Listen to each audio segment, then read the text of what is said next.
To come back to our main storyline and give you an overview of where we stand, we are now in part 2 called Optimization with Model Space Multiscale. We've learned about the FWME optimization scheme, and now we're going to focus on the model space multiscale approach. Let's now get some better insight on our model space multiscale solution. It seems crucial to recover the missing low wave number components from the start. Remember also that the way FWME works is that it simultaneously inverts the full data bandwidth, including all the events and all the available frequencies. This means, and we will show it in the final part of our presentation with numerical examples on the Marmousi 2 and the BP 2004 model, that we should not filter or manually select any data components in FWME as we would do in conventional multiscale FWI.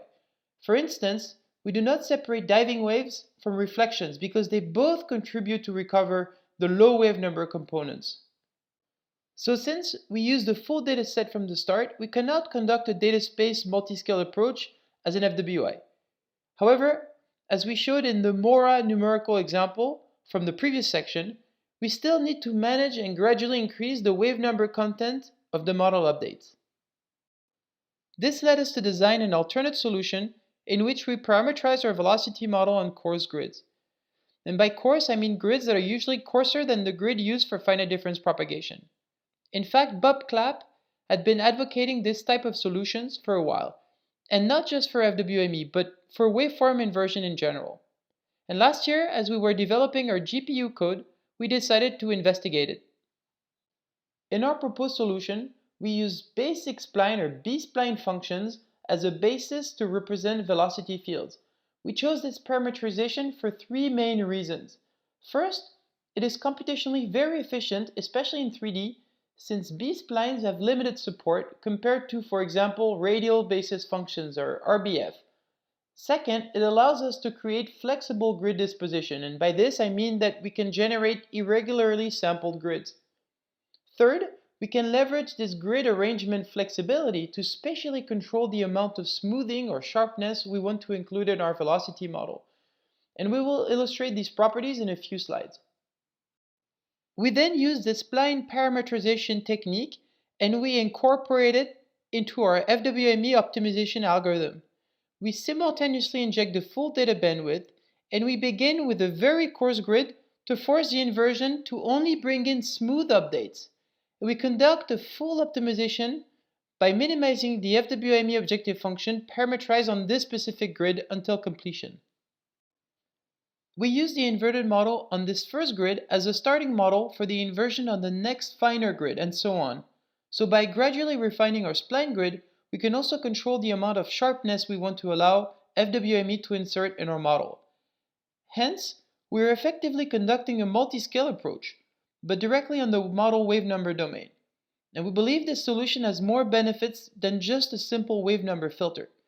And we will try to convince you that this is a very intuitive, straightforward, automatic, and elegant way to improve FWME's descent path towards the global solution. Finally, this model space multiscale workflow can also be employed in other waveform inversion techniques. In fact, in a 2019 SEG abstract entitled Waveform Inversion by Model Reduction Using Spline Interpolation, we found that for FWI, the conventional frequency continuation or data domain multiscale approach can be substituted by our model space multiscale one, where the wave number content of the updates is controlled by the rate of refinement of the spline grid. And for this work, Ettore, Bob, and I received the 2019 award for Best Paper presented by a student at the annual meeting. Let us now explain how we represent velocity fields with such basis functions. We begin with our spline grid, which is a set of points coarsely and potentially irregularly sampled, and this is our input space. Naturally, we define S as our spline operator that maps a velocity field parameterized on the spline grid into a velocity field parameterized on a finer grid, which is the finite difference grid. And note that since S is a linear mapping, we can define its adjoint S star that maps finely sampled models into coarsely sampled ones. Moreover, even though we do not need it here, our code can also handle irregular samplings in input and output spaces at the same time. Let us show you an example of a spline grid disposition on the Marmousi 2 model, displayed here with the absorbing boundaries used for the finite difference propagation. If no prior geological information is known, we can simply choose our spline grid to be a subset of the finite difference grid as shown here in the figure.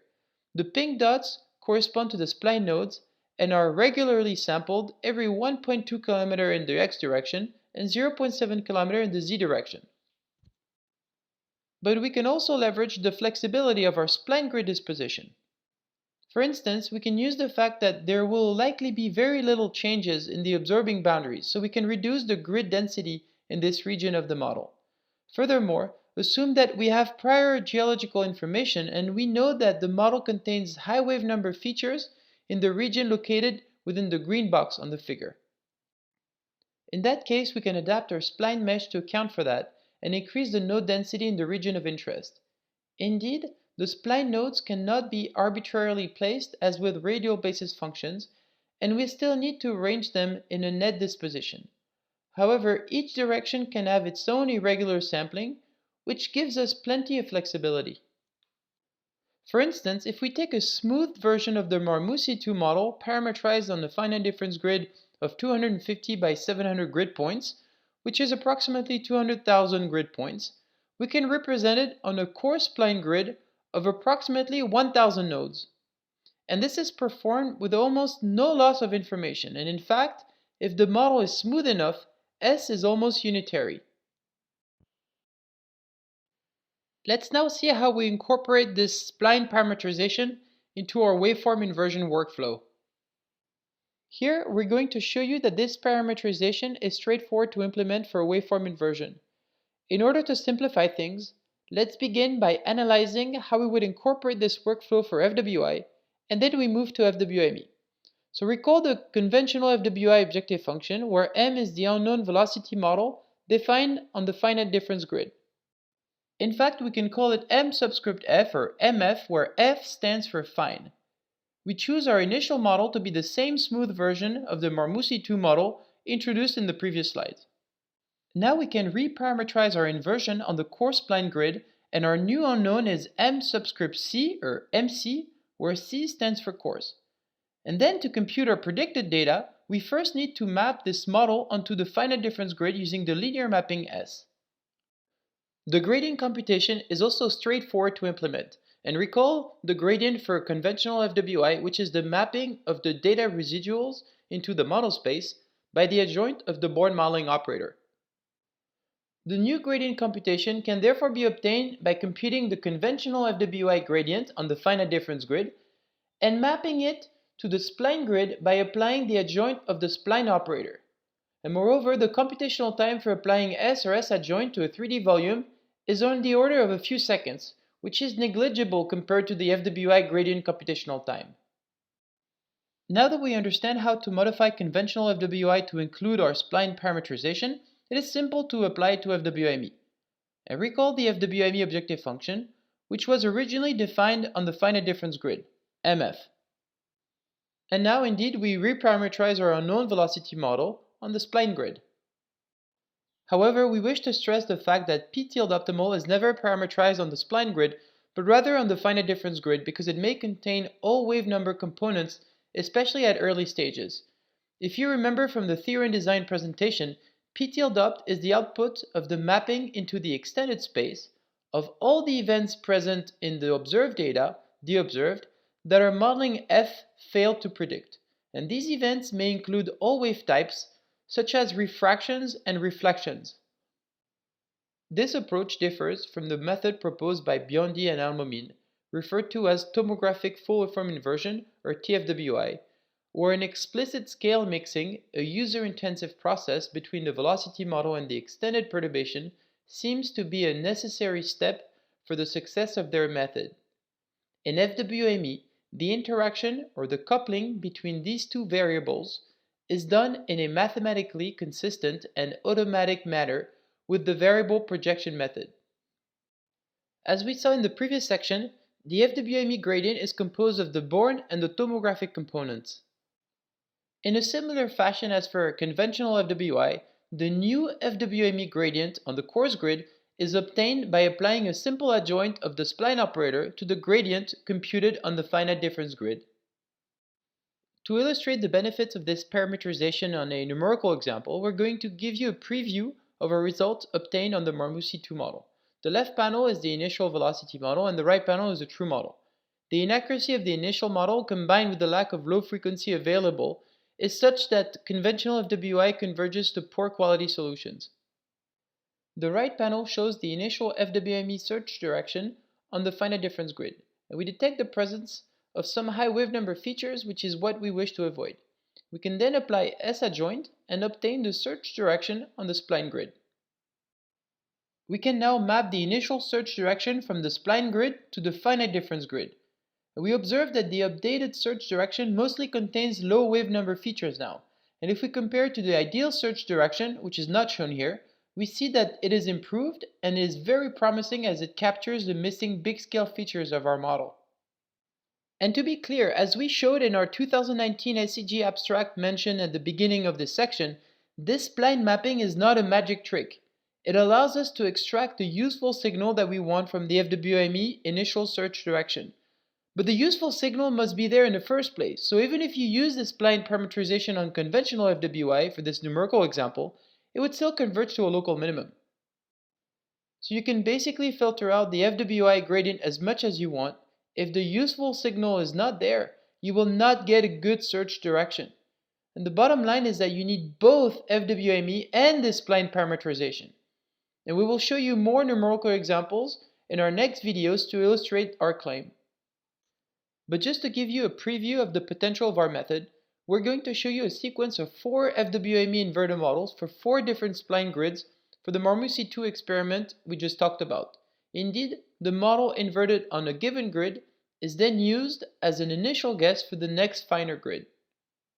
So this panel corresponds to the FWIME inverter model on the initial core spline grid. As we refine our grid, we can see that FWIME is adding higher and higher wave number content in our model.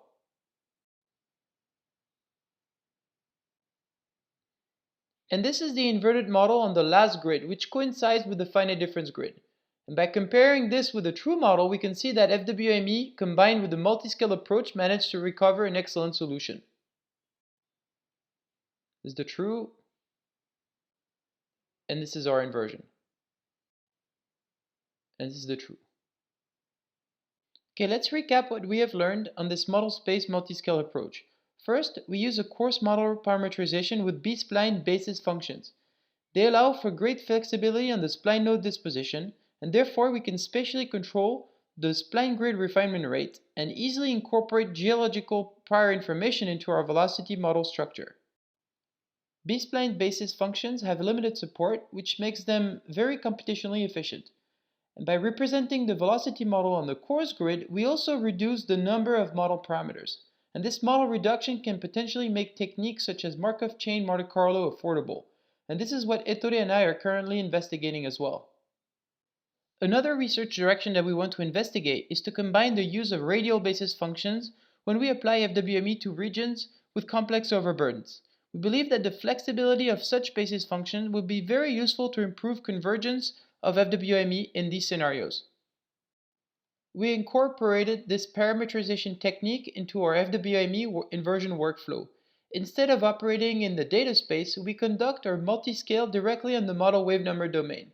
And this allows us to leverage all the wave types recorded in the data from the get-go, thereby enhancing the useful components of FWIME. And we saw that this is also mathematically rigorous and straightforward to implement, making it user-friendly. And finally, FWIME must be combined with this multi-scale approach to succeed. Okay, let's go back to our main storyline to see where we stand now. So we're still in part 2, optimization with model space multi-scale. We saw the FWIME optimization scheme, and now we just finished the model space multi-scale approach section. In the next section, we're going to revisit the numerical examples.